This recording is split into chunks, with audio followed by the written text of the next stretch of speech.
రేపు నేను కొనుక్కోవాలి కానీ భూములు ప్రభుత్వాలు ఇచ్చేది ఏంది? అదే కదా. కానీ ఓకే, ఆ స్థాయి డెవలప్మెంట్ వస్తే ఇది ఎలా ఇచ్చినా సరే కొంచెం అప్పుడు శుభ్రంగా నేను అనేది అట్టయితే గనక మీరు ఆంధ్రప్రదేశ్లో ఉన్నటువంటి ఇప్పుడు గుంటూరు శంకర విలాసోడికి బెజవాడ బాబాయ్ హోటల్కి ఇవ్వండి తలకొక ఎకరం. ఇంకా వాళ్ళ దగ్గర అయితే తినడానికి వచ్చేవాళ్ళు కూడా 1000 మంది వస్తారు, 100 మంది వస్తారు. ఈ స్టార్ హోటల్లో తినేది ఎంతమంది అండి? దాంట్లో ఎంతమందికి ఉపాధి వస్తుంది? 100 మందికి వస్తుంది. శుభ్రంగా ఒక ఎకరం దాన్ని ఏమంటారు ఫుడ్ ప్లాజా అని ఇవ్వండి, కనీసం 100 మంది పెట్టుకుంటారు స్టాల్స్. 100 మంది దగ్గర 5 పని చేస్తారు.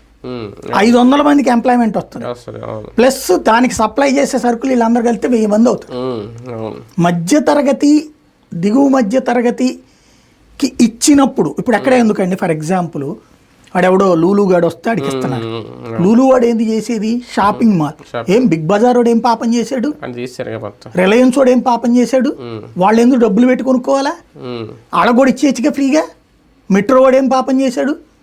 వీళ్ళందరూ డబ్బులు పెట్టి కొనుక్కోవడం ఏంటి? ఆడికి మాత్రం మనం ఫ్రీగా ఇచ్చేది ఏంది? కార్పొరేట్ సంస్థలేగా మరి. అదే నాకు అర్థం కావట్లేదు. డబ్బులకి తీసుకుంటున్నారా వీళ్ళు, ఫ్రీగా ఇస్తున్నారా, లేదా చీఫ్ రేట్కి ఇస్తున్నారా? లూలుది అప్పుడు చెప్పింది అంత 25 లక్షలకి ఎంతకో. అంటే చీఫ్గా ఇచ్చేది ఏంది అడిగి? ఇప్పుడు అంత పెద్ద షాపింగ్ మాల్లో ఏంది ఇచ్చేది? ఉపాధి సేల్స్ మ్యాన్ ఉద్యోగాలకి. అప్పుడు శుభ్రంగా పని చేయండి, ఒక కాంప్లెక్స్ కట్టేసేసి. ఇప్పుడు బెజవాడ కాళేశ్వరం మార్కెట్ ఉందండి.